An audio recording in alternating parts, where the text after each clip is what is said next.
Hello, and welcome to this month's Megan's Minute with Allergic Living. I'm Megan Lavin, owner of the recipe site allergyawesomeness.com, and today we're going to talk about birthday parties. Yes, that word can cause fear to creep up in your throat as an allergy mom.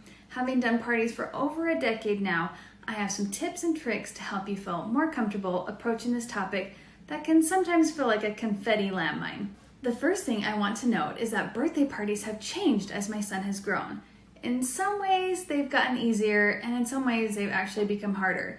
Every stage seems to bring about different challenges as well as different blessings. And so, depending on where you are at with your allergic child, things could look different. And, that's okay. We're all different. We all have different backgrounds, different allergies, and where there's food allergies, there's always a whole spectrum of what each person feels comfortable with. Thankfully, though, let's start when my son was young. When he was a young toddler and he couldn't read labels, I was usually invited to the birthday parties with him. Birthday hosts at this age often ask parents to stay because A, there's a lot of little kids to keep contained, and B, they knew I wanted to be there.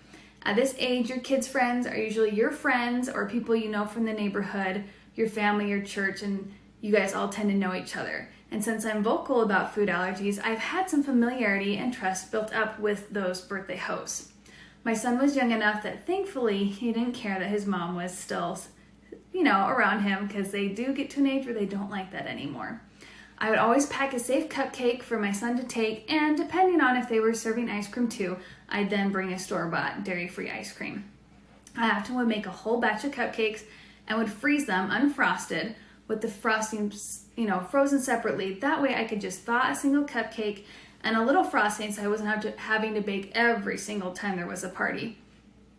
One time though, unfortunately, as kids tend to do, there was a kid who made a comment about how my son's cupcake looked different, and it really took him a long time to want to bring his own again.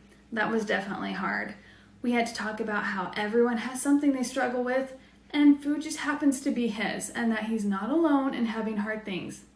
It took some time, but it was important to let him explain how he felt and, of course, validate those feelings and then remind him we can do hard things, a big family motto. And now that my son is at the school age, he's often bringing home invitations from families I've never even met. I don't love this part of the new stage, as it can be kind of nerve-wracking to trust someone with my food allergic child when I haven't had the chance to build up trust. So I make use of texting. That's my favorite way of contacting the party host. So that way they have the food allergy info in writing. They're not saying, oh, what was that one thing she said when I called and talked to her, but I was really busy at the same time. I text and I explain my son has severe food allergies and ask what they'll be serving. Most of the time, the parents are actually really gracious, and they'll ask for a list of safe treats so they can either get him something in place of the cake, or they'll make sure that the goodie bags they're handing out are filled with safe treats. Really, the goodness of strangers can sometimes surprise you. We just have to give them a chance. Let me give you a few examples. Not long ago, there was a pizza party, and my son was just sick of not getting to eat the pizza, so he opted not to go. I hated to see him miss out, and I almost forced him to go, but then I realized he's getting old enough, and he needs to start making his own decisions and deal with the outcomes, whether those outcomes be good or bad. And then on the flip side, one time there was another pizza party, and he decided to bring his own safe pizza because he knew the kid better and felt more comfortable. But then he said after the party he didn't end up feeling comfortable getting it out of his backpack and unwrapping it out of the aluminum foil, which was keeping it warm, because he said he just felt like it was too different. And you know what? That's fine. That was his choice to make, and he just ate it later. If he's unwilling to eat his safe versions at the parties, he'll just have to deal with being hungry a bit longer. Again, those outcomes. I also try to make sure he eats well before the party, so that way he's not starving and even more tempted when he sees the unsafe food. I do, however, feel some peace of mind at this age because he can read labels, and I know he's old enough to communicate for himself or know if, what a reaction tends to feel like. So that's definitely a big perk of this stage of life. Another example is one time a mom said, my son doesn't even like cake, we're only doing like a cookie bar. And then she asked if she could get some ideas for some safe cookies. I told her the gluten-free Oreos, that way she wouldn't have to bake and I wouldn't have to worry what she put in them, or the Sibel Pascal's cookies were safe, and she was so nice she got him a package of each. He stuffed himself on them. Another thing to mention is that if I cannot attend the party, another way I feel more at ease sending my son is with a gizmo watch. It's a watch that is also a phone, and I just don't feel comfortable with him having a smartphone yet, but that way if I want him to, or he needs to reach out to me, he can do so without having to go get an adult and ask to borrow their phone, which can be hard for kids to ask. With the watch, he can call me, I can call him in case he runs into any problems or has any questions. I also make sure that the adult running the party knows that he has his backpack with his emergency medications inside. His asthma inhaler and his epinephrine auto-injector are, that way they know where they are, just in case there's an emergency. I'd hate for them to say, we didn't know where it was, And then my son knows that we just do not leave the house, especially where there's going to be food things, without his backpack. Nowadays, my son sometimes still wants me to make him his own cupcake. And yet sometimes he'd rather me buy him a box of candy. That's kind of our two options. I let him choose so that way he feels he has some say over things. A lot of times, allergy kids feel they don't have any control over their food situations. If he picks a candy, I'll get him the movie-sized candy boxes of like the Dots or the Skittles or the Starburst. That way he feels like it's larger than normal and therefore kind of a special prize. Even still, sometimes when it's a party for a school friend he doesn't know that well, he doesn't like eating differently and will wait to eat his treat until he gets home. Again, I let that be his choice. Sometimes though, I wish he'd just eat his specialty treats at the party and try to remind him that true friends don't care what you eat.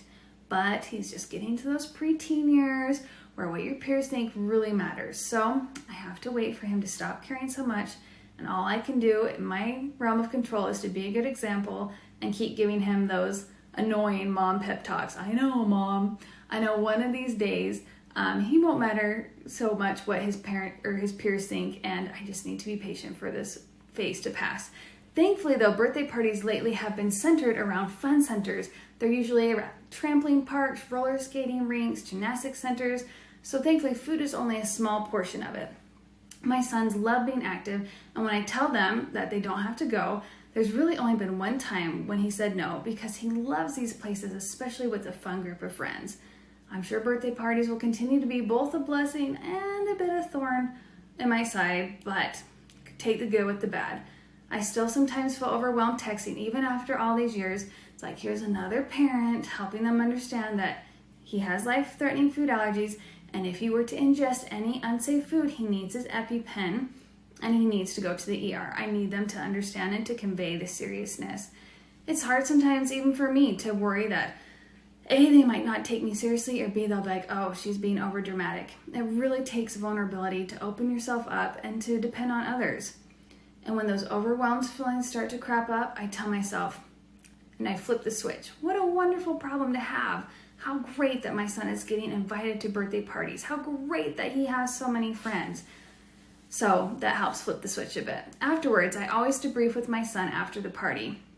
I think it helps him to feel like he can talk to someone about it if it was hard from abstaining from the treats he couldn't have. I think it's good for him to be able to say, yeah, the party was fun, Mom, but the cake really looked yummy and everyone said how good it was. I felt left out during that part. I think it's really important for him to be met with validation and praise and empathy. I think it really helps the end of the day end on a good note. I try really hard to not talk him out of his feelings. It's hard not to, right? You want to be like, oh, you're fine. Oh, it's not that big of a deal. Or, oh, I doubt it was that good anyways. But instead, try and use phrases like, I totally get it, buddy. I'm sure that was hard. I'm so proud of you. Yeah, food allergies can be the worst. And then, of course, there are other things to talk about and hear about and move on from the night and hear about how fun it was at the trampoline park. And lastly, I am so proud. I can't let this video go without saying how proud I am of my allergic sons. I am beaming with pride when I pick them up from a party. My son has never once caved and eaten something, even when it looks so delicious or it has his favorite characters on it. Man, talk about resolve. Talk about maturity. Talk about responsibility. Holy cow, this level of self-control they have is well beyond their years, and it will be a blessing for other areas of their lives. I just know it. I hope that seeing a glimpse into how just a regular mom and her 2 allergic boys have handled birthday parties gives you some strength to carry on. While I often still get nerves, even after a million successful birthday parties, I think it is absolutely worth it to allow him to participate in such an iconic childhood tradition and to make those memories with their friends and with our family members. Sure, there's a part of the party that's not fun for them, but he seems overall happy, and he's usually bouncing out of the bounce houses when the party is all over. And besides, life is not always going to be 100% fun. But I think learning to take the good with the bad and focus on the parts we can enjoy are life skills he's gaining and I'm still working on, and will be glad that we all have worked on. That doesn't mean that my heart still sometimes doesn't hurt, and that I don't have my moments where I curse food allergies or have to complain to a friend and say, I absolutely loathe food allergies. Why is there not a cure yet?